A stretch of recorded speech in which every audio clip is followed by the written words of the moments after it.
자, 이제 건축법으로 넘어가도록 하겠습니다. 어떤 땅에 제가 건축 허가를 신청하게끔 되면은 제일 먼저 하는 것이 건물의 종류와 규모부터 먼저 설명하는 겁니다. 결정해야 된다 이런 얘기입니다. 건축물의 종류는 28가지입니다. 토지 지목도 28가지입니다. 28개의 건축물의 종류 중에서 내가 어떤 목적으로 쓰겠다는 거 하나 결정을 하고, 규모, 여기는 건폐율과 용적률에 의해서 결정이 되는 겁니다. 종류는 용도 지역에 의해서 결정이 되고, 여기는 건폐율과 용적률로 결정한다는 얘기입니다. 자, 다시 한번 정리합니다. 어떤 땅이든지 내가 건물을 지려면 건축물의 종류와 크기가 결정이 돼야 되는데, 건물의 종류는 용도 지역에 의해서 결정이 되고, 여기는 건폐율과 용적률에 의해서 결정이 된다. 이걸 말씀드릴게요. 어떤 땅이든지 용도 지역이 있고 지목이 있죠. 어떤 땅이든지 용도 지역은 다 있고 지목은 다 있습니다. 여기서 우리가 아셔야 될 것은 예전에 가평에 폐교가 경매로 나온 적이 있었습니다. 그것이 한 3분의 1 가격으로 떨어지다 보니까 제가 우리 스타렉스를 타고 우리 수강생들하고 현장 답사간 적도 있었어요. 젊었을 때 이게 제가 스타렉스에서 내리면서 현장 보러 간 우리 수강생 한 분이 교수님, 저 학교를 사서 뭐에다 써먹으라고 여기까지 우리를 데리고 왔습니까? 이렇게 얘기를 하더라고요. 분명히 아셔야 됩니다. 지목은 과거의 결과물입니다. 용도 지역은 미래를 결정하는 것입니다. 다시 말하면 지목은 지목대로 지내는 것이 아니라 과거에 그런 용도를 썼기 때문에 지목이 결정된 거고, 내가 이 땅에 어떤 건물을 짓겠다는 종류는 용도 지역에 의해서 결정이 되는 겁니다. 자, 다시 한번 말씀드립니다. 지목과 용도 지역이 있는데, 지목은 과거의 결과물, 용도 지역은 미래를 향한 방향입니다. 우리는 미래를 향한 방향을 봐야 되는데 대부분이 지목을 가지고 지목대로 쓰라고 착각하는 경우가 있는데, 이 이유는 산지관리법과 농지는 지목에 의한 특별법이 있기 때문입니다. 박정희 정부에서 산지관리법을 만들면서 자기 땅에다도 나무를 자기 마음대로 비울 수 없게끔 만들어서 그 나무를 보존하고 관리하게끔 만들었기 때문에 산지관리법이라는 걸 만들었고, 농지는 자기 마음대로 우리 사장님 풍일병 아세요? 군에 가셨을 때 토요일 날에는 라면 먹는 날 아세요? 그 다음에 수요일 날은 분식 먹는 날 아세요? 왜? 우리가 쌀이 부족했기 때문에. 그거를 채우기 위해서 그런 농지를 보존하기 위해서 1973년도에서부터 농지의 보존과 이용에 관한 법률을 만들면서 농지를 허가를 받지 않고는 다른 용도로 쓰지 못한다는 지목에 의한 특별법이 2개가 만들어진 거야. 농지고 하나는 뭐야? 임야고. 2개만 지목에 의한 특별법이 있는 거지, 나머지는 지목에 의한 특별법은 없는 거예요. 2개는 다 전용 허가를 받아야 돼요. 산지관리법에는 전용 허가를 받고 농지는 농지지역에 가는 허가를 받아야 되는 겁니다. 그 이전에는 개발행위가 없이 아무 땅이든지 내가 전이나 답이 아니면은 임야나 농지가 아니면은 내가 그냥 여기다가 이런 건물 짓겠습니다 하고 건축허가 신청하면 그냥 건축허가 났었어요. 이게 언제냐면 김대중 정부 이전입니다.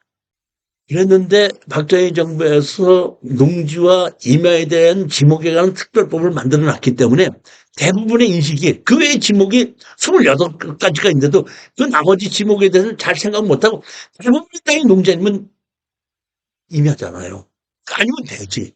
그러다 보니까 착각을 하는 것이 지 목대로 써야 되는 것보다 이렇게 착각을 하는 경우가 있는데 오늘 이후로는 잊어버리세요. 지목은 뭐다? 과거의 결과물이다. 그러면 미래는 뭘로 결정하느냐? 용도 지역에서 결정하는 겁니다. 따라서 여러분들이 제가 어떤 땅을 갖고 있는데 어떤 건물을 지을 수 있습니까? 하고 물어보면 먼저 내가 뭐부터 먼저 보면 용도 지역부터 먼저 봅니다. 일단 용도 지역이 결정이 되고 나면은 농지인데 농지장 당근만 내면 되는 거야. 농지장 허가를 받으면 되고 농지가 아니고 결정지가 그러면 그냥 개발행 허가만 받으면 되는 겁니다. 지목에 의한 특별법이 없기 때문에. 그러니까 지목에 의한 특별법이 있는 건 임야하고 농지 2개만 있고 나머지는 전용 허가를 받을 것이 없이 그냥 개발행 허가만 받으면서 할 수 있다. 그럼 어떤 종류의 건물을 얼만큼 지을 수 있냐는 것은 용도 지역에 의해서 결정이 된다. 이해하셔야 됩니다. 이런 거를 많이 착각하시는 분이 있기 때문에 제가 오늘 정확하게 말씀드릴게요. 지목은 과거의 결과물, 미래는 용도 지역.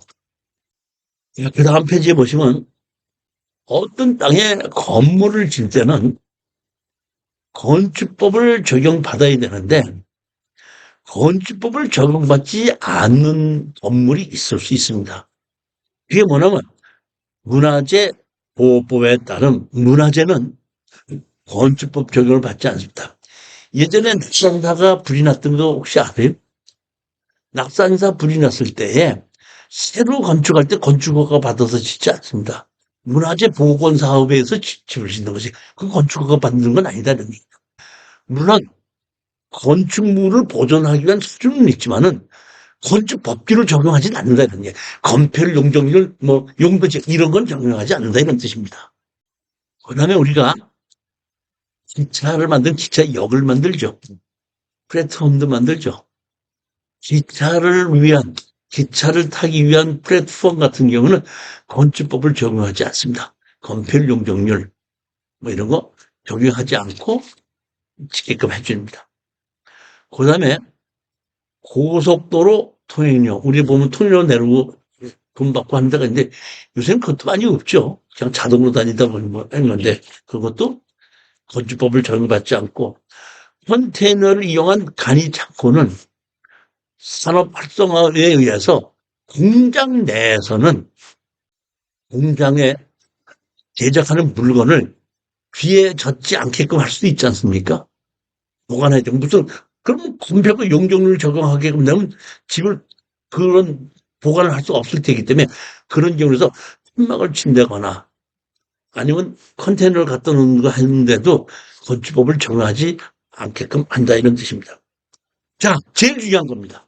이제 이것 때문에 이 설명을 하는 겁니다.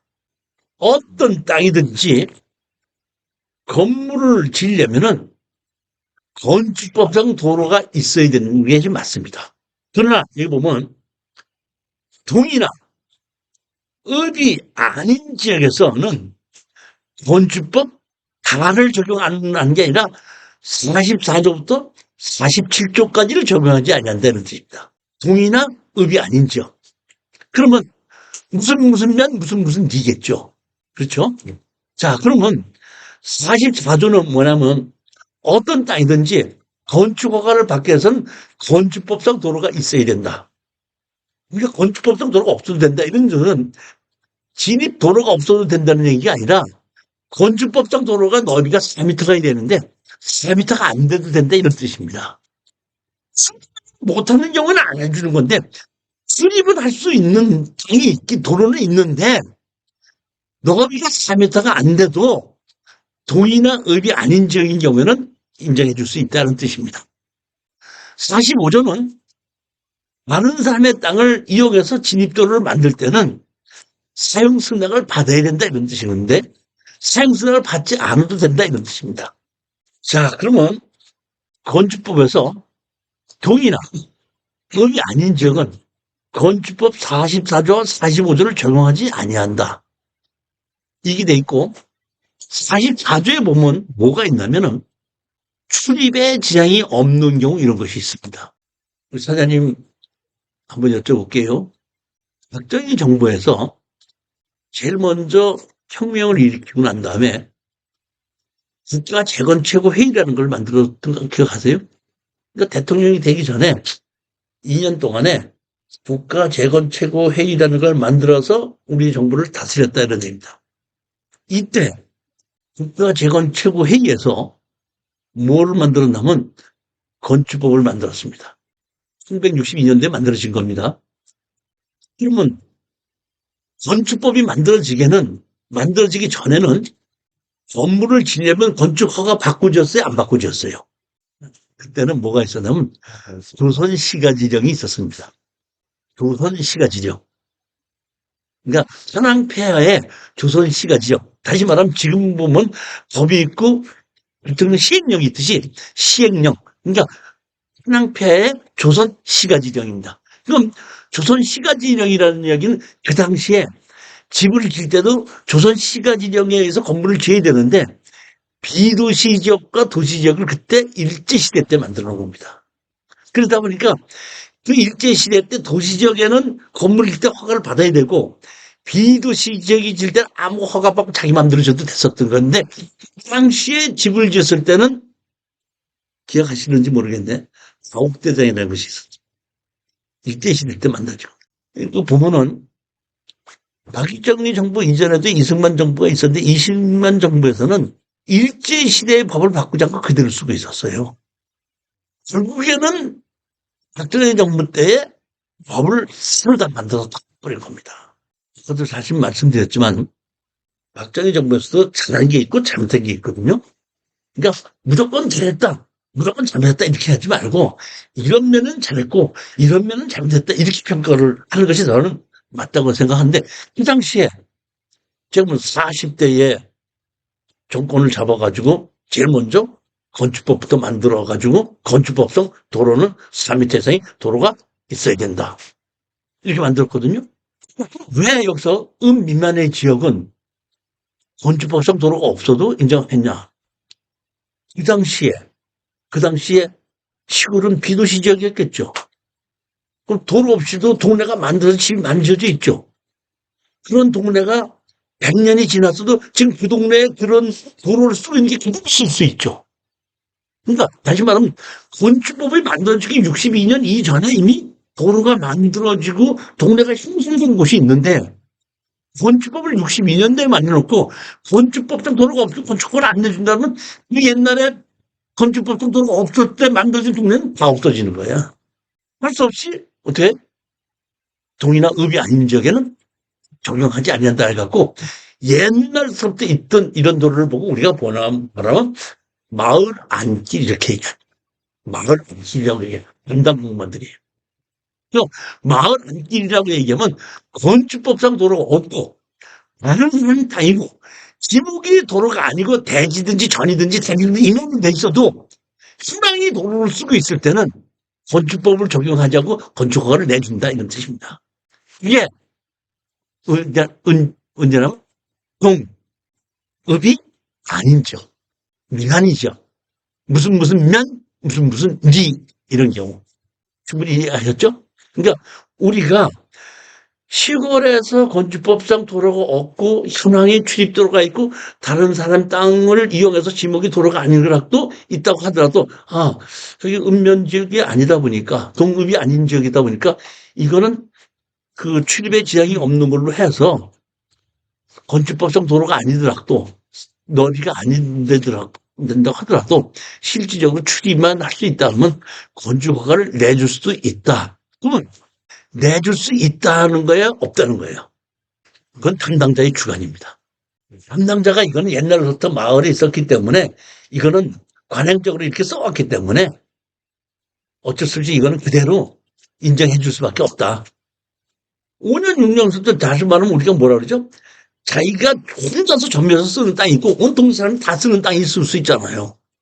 온 동네 사람이 다 쓰는 땅인 경우에는 이걸 법을 적용해서 건축허가를 내줄 수 있다 이런 얘기입니다. 이걸 건축법 적용 제외에 3조에 아까 무슨 문화재나 철도나 고속도로 그거를 얘기한 것이 아니라 공이나 읍이 아닌 지역인 경우는 건축법상 도로가 없어도 건축 허가를 내줄 수 있는 게 있는데 무조건 내준다는 것이 아니라 담당자의 주관에 의해서 내줄 수도 있다. 이런 뜻입니다. 그 다음에 대지 이렇게 있습니다. 대지. 제가 사실은 석사학위는 받지 못했고 석사학위까지는 가지고 있는데 제가 한 20 몇 년 전에 동원대학교에 교수를 지냈던 적이 있습니다. 박사학위 없이도. 그럼 저도 대학을 나왔다 보니까 연말이 되면은 이 모임에 가지 않습니까? 모임에 가면 저는 건축과를 졸업했으니까 건축하는 대학 동창 애들하고 같이 다 있죠. 그럼 한 잔 술 먹으면서 얘기해요. 야, 너 교수 됐다며? 그래. 야, 니가 뭘 한다고? 뭘 한다고 니가 가서 교수를 하니? 강의 뭐 하냐? 건축법 강의하지. 그럼 건축법 강의나? 건축을 네가 뭘 강의하는데? 왜? 내 친구들도 다 건축하고 건축 설계사무소하고 다 하는 애들이니까. 건설회사 있고 하는 거 특장들이니까. 뭐 하는 거? 응? 대지, 공작물 뭐 이런 거 강의해. 뭐? 대지? 네가 대지를 강의해야지 아니? 무슨 사기꾼 붙는 말이야 이거. 자, 대지라는 걸 내 얘기를 들어야지 않아? 그냥 알아. 대지라는 걸 강의할 필요가 있어요 없어요? 대지는 건축법에만 나온 거고 건물을 짓기 위한 땅이 대지고 대지에 의해서 건폐율과 용적률이 결정이 됩니다. 따라서 임야나 또는 다른 지역이라도 대지가 아니면은 건축 허가를 낼 수가 없죠. 왜? 건폐율과 용적률을 적용할 수 없으니까. 그렇지만 대지는 내가 건물을 지으면서 앞으로 여기를 대지로 사용하겠다. 미래. 건물을 다 지으면 여기를 대지로 사용하겠다는 것을 결정하게끔 되면 그만큼의 건폐율과 용적률을 적용해주면서 건축허가를 내주고 건축허가가 나서 지목이 다 지어지면 지목을 대지로 바꿔주는 것이 대지고 대지는 건축법에서만 필요한 땅이 대지다.